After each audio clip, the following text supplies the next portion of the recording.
Matthew 20. For the kingdom of heaven is like a landowner who went out early in the morning to hire men to work in his vineyard. He agreed to pay them a denarius for the day, and sent them into his vineyard. About the third hour he went out, and saw others standing in the marketplace doing nothing. He told them, "You also go and work in my vineyard, and I will pay you whatever is right." So they went. He went out again about the 6th hour and the 9th hour, and did the same thing.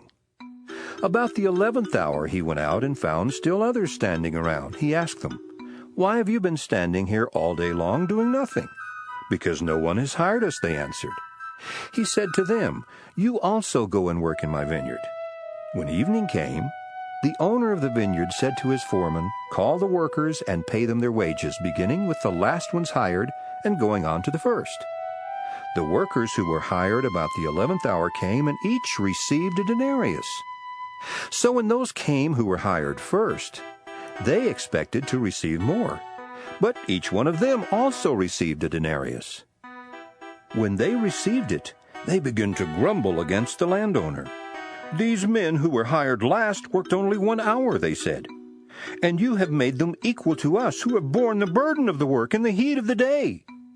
But he answered one of them, "Friend, I am not being unfair to you.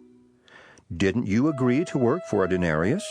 Take your pay and go. I want to give the man who was hired last the same as I gave you. Don't I have the right to do what I want with my own money? Or are you envious because I am generous?"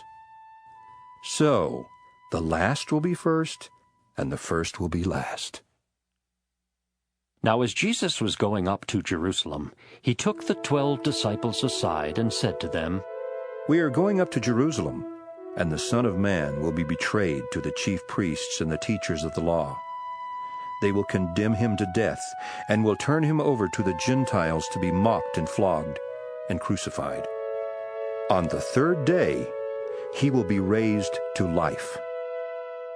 Then the mother of Zebedee's sons came to Jesus with her sons, and kneeling down, asked a favor of him. "What is it you want?" He asked. She said, "Grant that one of these 2 sons of mine may sit at your right, and the other at your left in your kingdom." "You don't know what you are asking." Jesus said to them, "Can you drink the cup I am going to drink?"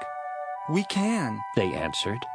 Jesus said to them, "You will indeed drink from my cup, but to sit at my right or left is not for me to grant. These places belong to those for whom they have been prepared by my Father." When the 10 heard about this, they were indignant with the 2 brothers. Jesus called them together and said, "You know that the rulers of the Gentiles lord it over them, and their high officials exercise authority over them. Not so with you. Instead, whoever wants to become great among you must be your servant, and whoever wants to be first must be your slave, just as the Son of Man did not come to be served, but to serve, and to give his life as a ransom for many." As Jesus and his disciples were leaving Jericho, a large crowd followed him. 2 blind men were sitting by the roadside, and when they heard that Jesus was going by, they shouted, "Lord, Son of David, have mercy on us!" The crowd rebuked them and told them to be quiet, but they shouted all the louder, "Lord, Son of David, have mercy on us!" Jesus stopped and called them. "What do you want me to do for you?" He asked. "Lord," they answered. "we want our sight." Jesus had compassion on them and touched their eyes.